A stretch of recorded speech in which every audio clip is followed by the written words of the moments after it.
नमस्कार। आज हम बात करेंगे लक्ष्मण रेखा। क्या है लक्ष्मण रेखा? यह एक विद्या है और इस विद्या का नाम है सोमतिथि विद्या। यह भारत की प्राचीन विद्याओं में से है जिसका अंतिम बार प्रयोग महाभारत युद्ध में हुआ था। चलिए जानते हैं इस विद्या को। महर्षि श्रृंगी जी कहते हैं कि एक वेद मंत्र है, सोमम ब्रहि व्रतम व्रतः स्वाहा वेतु संभव ब्रह्मे वाचम प्रमाणम अग्नम ब्रह्मे रेतः अवस्थि। यह वेद मंत्र एक कोड है उस सोमना कृतिक यंत्र का। पृथ्वी और बृहस्पति के मध्य कहीं अंतरिक्ष में वह केंद्र है जहाँ यंत्र को स्थित किया जाता है। वह यंत्र जल, वायु और अग्नि के परमाणुओं को अपने अंदर सोखता है और यदि कोड को उल्टा कर दें तो एक खास प्रकार से अग्नि और विद्युत के परमाणुओं को वापस बाहर की तरफ धकेलता है। जब महर्षि भारद्वाज ऋषि मुनियों के साथ भ्रमण करते हुए ऋषि वशिष्ठ जी के आश्रम पहुँचे तो उन्होंने महर्षि वशिष्ठ जी से पूछा, राजकुमारों की शिक्षा दीक्षा कहाँ तक पहुँची? महर्षि वशिष्ठ जी ने कहा कि यह जो ब्रह्मचारी राम है, इसने आग्नेयास्त्र, वरुण अस्त्र, ब्रह्मास्त्र का संधान करना सीख लिया है। यह धनुर्वेद में पारंगत हुआ है। महर्षि विश्वामित्र जी के द्वारा यह जो ब्रह्मचारी लक्ष्मण है, यह एक दुर्लभ सोमतिथि विद्या सीख रहा है।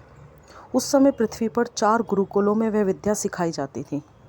महर्षि विश्वामित्र जी के गुरुकुल में, महर्षि वशिष्ठ जी के गुरुकुल में, महर्षि भारद्वाज जी के गुरुकुल में एवं उदालक गोत्र के आचार्य शिकाम केतु जी के गुरुकुल में। श्रृंगी ऋषि जी कहते हैं कि लक्ष्मण उस विद्या में पारंगत थे। एक अन्य ब्रह्मचारी वर्णित भी उस विद्या का अच्छे जानकार थे। सोमम ब्रहि व्रतम व्रतः स्वाहा वेतु संभव ब्रह्मे वाचम प्रमाणम अग्नम ब्रह्मे रेतः अवस्थि। इस मंत्र को सिद्ध करने से उस सोमना कृतिक यंत्र में जिसने अग्नि के, वायु के, जल के परमाणु सोख लिए हैं, उन परमाणुओं में एक आकाशीय विद्युत मिलाकर उसका पात बनाया जाता है। फिर उस यंत्र को एक्टिवेट किया जाता है एवं उसकी मदद से लेज़र बीम जैसी किरणों से उस रेखा को पृथ्वी पर गोलाकार खींच दिया जाता है। उसके अंदर जो भी रहेगा वह सुरक्षित रहेगा, लेकिन बाहर से अंदर अगर कोई ज़बरदस्ती प्रवेश करना चाहे तो उसे अग्नि और विद्युत का ऐसा झटका लगेगा कि वह वहीं राख बनकर उड़ जाएगा। जो भी व्यक्ति या वस्तु प्रवेश कर रहा हो, ब्रह्मचारी लक्ष्मण इस विद्या के इतने जानकार हो गए थे कि कालांतर में वह विद्या सोमतिथि विद्या न कहलाकर लक्ष्मण रेखा कहलाई गई। महर्षि दधीची जी, महर्षि शांडिल्य जी भी इस विद्या को जानते थे। श्रृंगी ऋषि जी कहते हैं कि योगेश्वर भगवान श्री कृष्ण जी इस विद्या को जानने वाले अंतिम थे।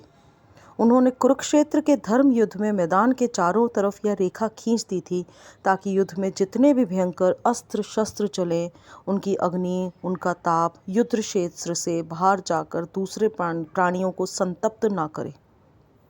मुगलों द्वारा करोड़ों करोड़ों ग्रंथों के जलाए जाने पर और अंग्रेजों द्वारा महत्वपूर्ण ग्रंथों को लूट कर ले जाने के कारण कितनी ही अद्भुत विद्याएं जो हमारे यशस्वी पूर्वजों ने खोजी थीं, लुप्त हो गईं। जो बचा है उसे संभाल कर रखें।